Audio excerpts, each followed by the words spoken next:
আসসালামু আলাইকুম ভাই বোনেরা, আশা করি আপনারা সবাই ভালো আছেন। আলহামদুলিল্লাহ, আপনাদের দোয়াতে আল্লাহর রহমতে আমরা সবাই ভালো আছি এবং সুস্থ আছি। আল্লাহ তাআলা জিয়ালে রাখছে, আলহামদুলিল্লাহ।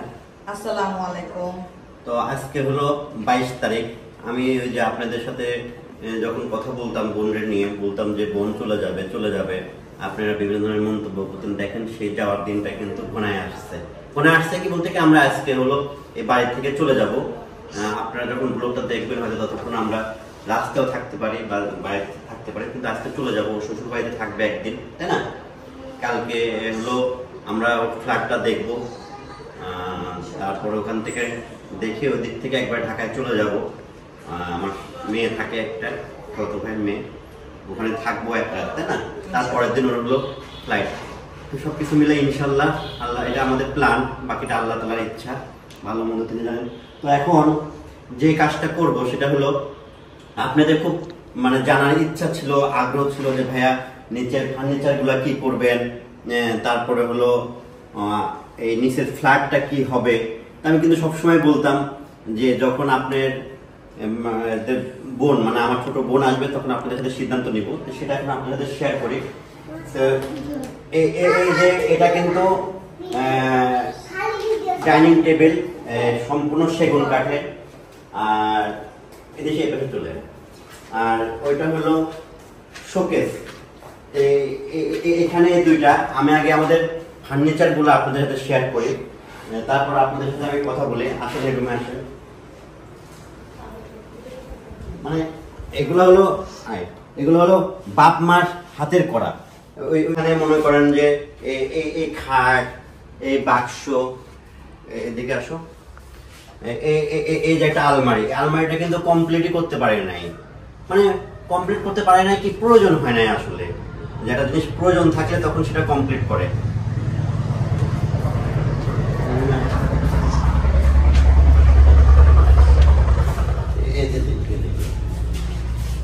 এখানে দেখেন এটা হলো সোফা, মানে এই সোফাটা ব্যবহারই হতো না একরকম, সম্পূর্ণ গদিগুলা এই গদি সহকারে মা এটা মা করে থেকে গেছিল না নিশি এরকম ভাইটা। দেখেন মা কিন্তু এটা এবার এই রুমে তো যত মানুষ থাকতো না তা আপনারা জানেন। তারপরে এখানে দেখেন এই যে একটা টিভি টলি, হ্যাঁ এই টিভি টলি। আর এটা অনেক আগে, এটা নিশিরও তখন জন্ম হয় নাই। এটা হলো মায়ের যখন তৈরি করছিল, তখন নিশিরও জন্ম হয় নাই। হ্যাঁ, এটা রান্নার বই মার হাতে, সিদ্দিকা কবির রেসিপি রান্নার বই, নাজমা হক। এটা আমার বাবার হাতের লেখা, বাবার হাতের লেখা, আমার আব্বার হাতের লেখা, খুব সুন্দর ছিল। তারপর এই যে দেখেন আরেকটা জিনিস আমি আপনাদের শেয়ার করি, সেটা হলো এই যে এটা কি বলে, কন্যা শোকেস না?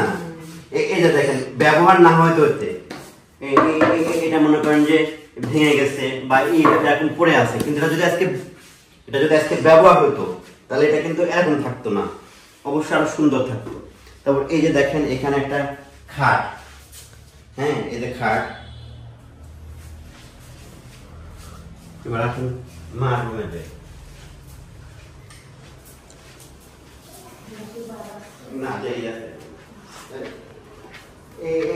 এই যে এখানে কিন্তু একটা ওয়ার্ড্রপ আছে, হ্যাঁ এই যে ওয়ার্ড্রপটা বসেন, ওইদিকে যাও এই যে দেখেন একটা ওয়ার্ড্রপ, হ্যাঁ। তারপর এই যে ড্রেসিং টেবিল, তারপর এই যে মার আলমারি, এগুলা। তো এবার বয়সী বলে এই জিনিসটা এবার আমি আপনাদের শেয়ার করি। আসলে আমার বোনই বলুক যে মানে কোনটা কি করব, কারণ সম্পূর্ণ সিদ্ধান্ত সবকিছু আমি ওর উপরে ছেড়ে দিছি, যে ও যেটা বলবে মানে। আর এর মধ্যে আমি আরেকটা কথা বলে দিই, সেটা হলো এগুলা কিন্তু সম্পূর্ণ সবগুলা সেগুন কাঠের, এখানে আর অন্য কোনো ধরনের কাঠ নাই যে বাজে কাঠ ফেলাই দিলাম বা এই করলাম তা না, সবই কিন্তু সেগুন কাঠে। হয়তো তখনকার ডিজাইনগুলো এরকম ছিল তাই এরকম বানানো, এখন হয়তো হলে আরো সুন্দর মডার্ন আরো বানাইতো। হ্যাঁ এগুলো ম্যাক্সিমাম বেশিরভাগ করা হলো বান্দরবনের, ইয়াংসা ওই লামা এই ওয়ার্ড্রপ গুলো মানে ইয়াংসা লামা, কিন্তু সোফা বান্দরবনে সোফা বান্দরবনের ডাইনিং টেবিল মানে বান্দরবনে ডাইনিং টেবিল কর্নার শোকেস এগুলো বান্দরবনে এটা বান্দর শোকেস বান্দরবনে না, শোকেস হলো ইয়াংসাতে বানানো হয়েছিল, বান্দরবনে এসে ওই তো ওই বান্দরবনে এসে ওপেন করলো, ওই দিক থেকে আগে অর্ডার দিয়ে রাখছিল, বান্দরবন থেকে বানানো, আমরা পরে বাসায় আসলাম তো অর্ডার দেওয়া। এখন বোন বলুক আসলে যে এগুলা কি হবে না হবে, অন্তত বোন যতটুক ই করে, কারণ সব তো আরো সিদ্ধান্ত আসলে ও দিতে পারবে না বা মাথায় আসবে না এত অল্প সময়ের মধ্যে, কি করবো বলো? আমার সিদ্ধান্ত আমি কি বলবো, কারণ এখানে অনেক ফার্নিচার আছে যেগুলো আসলে আর ইউজ হবে না, অনেক পুরাতন, কাজে আসবে না। ওগুলা যদি ভাইয়া কিছু করতে মনে চায়, কিছু করার দরকার মনে করে করবে। আর আমার আর ভাইয়ার কি মনে হবে, আমার ভাইয়ার মনে হবে যে নিচতলা যা আছে ওইরকমই থাক, কিন্তু এটা তো সম্ভব না। কারণ আমি আমার কথা বলি, আমি এবার আসছি, এসে তো যেরকম ছিল আমি ওইরকমই পাইছি। আমার কাছে আম্মু নাই, এটা কষ্ট আছে, কিন্তু মানে বাবা মার স্মৃতিগুলো আছে, এটা আমার ভালো লাগতেছিল। তো আমি আবার কবে আসবো তা তো জানি না। আর উপরতলা নিচতলা একসাথে মেনটেন করা সম্ভব না, এটা স্বাভাবিক কথা। আম্মু যখন 3 মাস ছিল না তখনও তো আম্মুর অনেক জায়গায় ঘুম টুন ধরে গেছিল, কারণ যতই হোক সম্ভব না। তো এখন যেটা ভাইয়া ভালো মনে করবে ভাইয়া সেটাই করবে, ফার্নিচারও যদি ভাইয়া ভালো মনে করে সেটাই করবে। আমি শুধু বলছি যে ভাইয়া ডাইনিং টেবিল আর শোকেসটা রেখে দিবি, এই দুইটা জিনিস কিছু করার দরকার নাই। কারণ এই দুইটা জিনিস মানে আমার আম্মু আব্বু খুব শখ করে কিনছে। আমি শোকেসটা নিয়ে একটা কাহিনী আছে, আমি বলি। আমরা বান্দরবনে বাসা, ওই যে ইসমতের বাসায় আমরা ভাড়া থাকতাম না, ইসমতের বাসা থেকে আমরা ওই বাসায় গেলাম, ইঞ্জিনিয়ারের বাসায় গেলাম।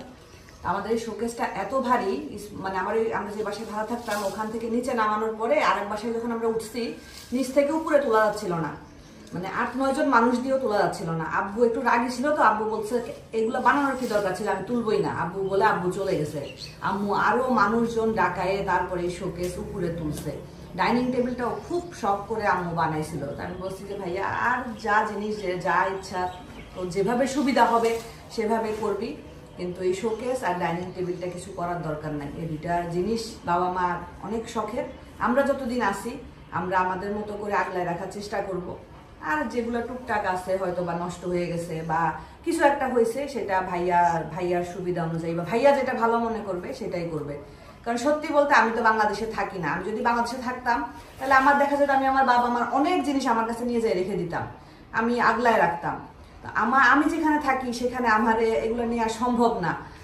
এই যে সবাই বলতেছে তুমি এটা শাড়ি নাও ওইটা শাড়ি নাও, আমার মনে হচ্ছে যে আমি তো কোনো স্থায়ী না, ওখানে আমি স্থায়ী না। আমার বাসা চেঞ্জ করতে হয় বা কখনো ওখান থেকে চলে আসলে আমার যাওয়ার সময় একটা ওজন লিমিট থাকে, আসার সময় লিমিট থাকে। সো এগুলো আমার কাছে থাকার চাইতে এখানে থাকলে আমার মনে হয় যত্নে থাকবে। তো এটাই আমার ওপিনিয়ন। এছাড়া তো আমি আসলে আর কি বলবো জানি না। আসলে আমি বলি, ওর কথাটাও বললো, মানে আমি যেমন ওর দায়িত্ব দিলাম ও কিন্তু ঠিক তেমন আমাদের দায়িত্ব দিয়ে দিল। আমি বাস্তবতাটা বলি যে আমি আসলে ইসলাম সম্বন্ধে অত ধারণা জানি না, তারপরে বলি যে মৃত ব্যক্তির কোনো স্মৃতি হয়তো আঁকড়ে ধরে রাখতে হয় না, এমন কোনো হয়তো আছে ইসলামে। তারপর আমি আরো ভালোভাবে জানবো। আর যে কোনো জিনিস সেটা সেই যত দামি জিনিসই হোক আর যাই হোক, আপনি যদি ওটা প্রপারলি ইউজ না করেন, ব্যবহার না করেন, সেই জিনিসটা কিন্তু সেরকম থাকে না, ঘুনে খায়। আর প্রতিটা জিনিসের ধ্বংস আছে, একটা সময় এমনি শেষ হয়ে যায়। তো আর আমাদের উপরে তো একটা সেট আপ আছে যে উপরে নিয়ে যাই রাখবো, তাও না। তো এই বিল্ডিংটাও যদি নিচতলাটাও যদি মানে মানুষজন ভাড়া হবে কিনা জানি না, বা যদি এটা যদি পরিষ্কার পরিচ্ছন্ন রাখা না যায়, এখানেও পোকামাকড় বসবাস করবে, তাই না? একটা সময় এখানেও পোকামাকড় বসে, দেখা যাচ্ছে যে আমরা মানুষ অল্প পরিণিস করা সম্ভব না।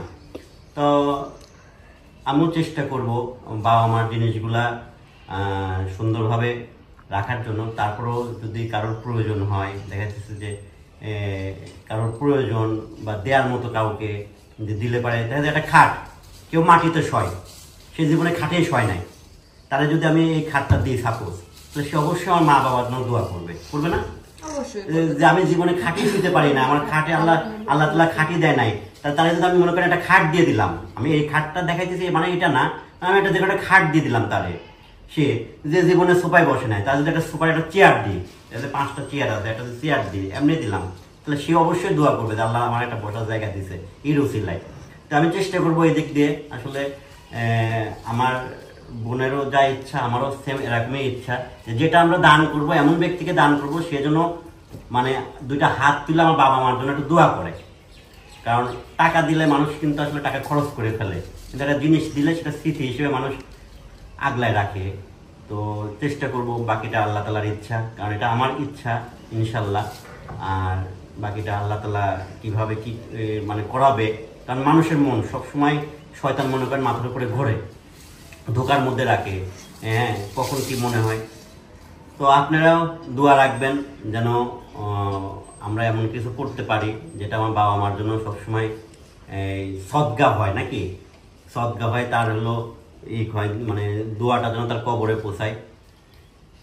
তো এই আর কি আপনাদের অনেক। আর আর নিচতলাটা মানে কি করব আমি তো কি করে বলবো, কারণ আসলে আমার কোনো আমারে অনেকে বলছে যে ভাইয়া নিচতলাটা নিশিয়াপুরে লেখা দেন বা দিয়া দেন। তারপরে আপন মানুষ না, আমি আসলে আপনাদের সাথে কথা বলি যে আপনারা আমাকে দেখেন, অবশ্যই আপনাদের মতামতটা আমাদের একটু হলেও প্রাধান্য দেওয়া দরকার। তো বোনরে তো সবই দিয়ে দিতে চাই, বোন তো নিতে চাই না। আমি পড়ে যাই মাঝখানে একটা ভেজালে যে বোনরে আমি সবই দিয়ে দিতে চাই, কিন্তু বোন না, এটাও কোনো মানে যৌক্তিক কথা না। সব তো কখনো এগুলা মানুষ মানে সব তো কখনো দেয়া যায় না। ইসলাম একটা আইন করে দিছে, ইসলামের কিন্তু আইন আছে, আর ইসলামের আইন অনুযায়ী আমাদের যা করার আমার মনে হয় ইসলামিক আইন অনুযায়ী করা উচিত। যারা বলেন তারা এটা খুবই মানে বলেন। আর আমার তো আলহামদুলিল্লাহ আল্লাহর রহমতে আলহামদুলিল্লাহ আল্লাহ আমাকে খারাপ রাখে নাই। সো আর আমার জন্য তো আমার ভাই আছে, আমার ভাই তো আমাকে বলছে আমি তো ওর একটা মাথার উপরে ছায়া দিলে একটা জিনিস কি এই যে বোন দিয়া দিলাম আপনি। আচ্ছা আমি আপনাদের সন্তান নিয়ে বলি, আপনি কি আপনার সন্তান এভাবে ট্রিট করেন যেভাবে বোন? আসলে আপনাদের মধ্যে মনে এরকম কোনো সম্পর্ক তৈরি হয় যার কারণে তারা সেপারেট করতে চায়। তারা ভাবে মানে যারা কমেন্ট করে তারা চিন্তা করে যে এখন বাবা মা নাই, সবকিছু ভাগ টাগ করে তারা আলাদা হয়ে যাবে, এরকম কিছু না। আসলে বোন তো সারা জীবন নিতেই থাকবে। আমার সন্তানদের যেমন কোনো বিপদ হইলে বা এই হইলে ভালো মন্দ যে কোনো জিনিস হোক, যেমন আমি দেখি আমার বোনরও সেম আমি তাই দেখবো ইনশাল্লাহ, যে ওর ভালো মন্দ ওর সুখে দুঃখে ওর প্রতিটা জিনিসেই আমার হলো থাকবে, মানে পার্টিসিপেট থাকবে। হ্যাঁ, তো যাই হোক, ওই আমাদের এদিকে আগে যে পরিমাণ ভাড়া হইতো সে পরিমাণ ভাড়াটা এখন হয় না, কারণ আণবিকের হলো অনেক মানুষের মানে কাজ শেষের দিকে অনেক মানুষ চলে গেছে। তো চেষ্টা করব যে একটা মানুষ হলো বা একটা ফ্যামিলি হলো নিচতলাটা ভাড়া দেওয়ার জন্য অন্তত সে পরিষ্কার রাখবে। মেন উদ্দেশ্যটা কিন্তু এটা যে সে একটু পরিষ্কার রাখবে করবে, নাহলে এখনই যে ধরনের তেলাপোকা দেখি। তো সব কিছু মিলায় এই আসলে সিদ্ধান্ত যে দুইটা মানে ডাইনিং টেবিল আর বোনের যদি, আর আমাদের আসলে আব্বু হলো একটু অন্যরকম মানুষ ছিল। আব্বু হলো ফ্যাশন জিনিসটা কি বুঝতো না, করতেও চাইতো না। তো সে তার কথা হলো যেটা সোফা এটা বসা হলেই হইলো, কিন্তু এটা এত ডিজাইন লাগবে কেন, এটা এত ডিজাইন করা লাগবে কেন নিশ্চিত, তাই না? আব্বু ছিল এরকম একটা সাদা সিধা টাইপের মানুষ। হ্যাঁ, কারণ আমার বাপ জীবনে চার দোকানে আমরা চা খাইতে দেখি নাই। এমন কোনো মানুষ আছে যে চার দোকানে চা খায় না? এটা খারাপও কিছু না, কিন্তু বিশেষ করেন আমরা কখনো আমার বাবাকে একটা চার দোকানে চা খায় না, সে ফালতু আড্ডাও পছন্দ করতো না, মানুষের সাথে কম মিশতো। তো যাই হোক, সিদ্ধান্তটা কি আপনারা বুঝতে পারছেন যে বোন ওই ডাইনিং টেবিল আর হলো কর্নার শোকেসটা রাখা দিতে বলছে। আমি সবই চেষ্টা করব, তারপরও যতটুকু যা করি আপনাদের শেয়ার করব। তো ওকে, তো ভালো থাকুন। তো এখন যে কাজটা আমাকে করতে হবে সেটা হলো যে এই জায়গাটা একটু পরিষ্কার করাইতে হবে। এই জায়গাটা পরিষ্কার করায়া ওই সাইডগুলো সব রিপেয়ার করতে হবে সিমেন্ট দিয়ে, যেহেতু ফার্নিচারগুলো এদিকে রাখবো। রিপেয়ার করাইতে হবে। তো মোটামুটি আমার মনে হয় সুন্দরভাবে গুছায় রাখতে পারলে, কারণ এটা অনেক বড়, কিন্তু এটা কিন্তু একদম ছোট না। আমি আপনাদেরকে দেখাই, এই জায়গাটা কিন্তু অনেক বড়। এই জায়গাটা প্রায় 200-250 স্কোয়ার ফিটের মতো হবে। তো সুন্দরভাবে রাখতে পারলে সব ফার্নিচারগুলোই আটবে। পরে সিদ্ধান্ত নিব আসলে কি করব না করব। তো এটাও আপনাদের সাথে শেয়ার করলাম। কারণ এই উপর নিচ দেখা যাচ্ছে আমার পারুল খালা হলো অত বয়স্ক মানুষ, অত সুস্থ না, খালার অনেক সময় কষ্ট হয়ে যায়। আবার আপনাদের ভাবেও একটু ফ্যাটি হয়ে গেছে, তার জন্য অনেক প্রবলেম হয়। আর এই উপর নিচ দুটা আসলে অল্প মানুষ, নিরাপত্তাহীনতাও ভুগি অনেক সময়। তো যাই হোক, দোয়া রাখেন। আল্লাহ হাফেজ।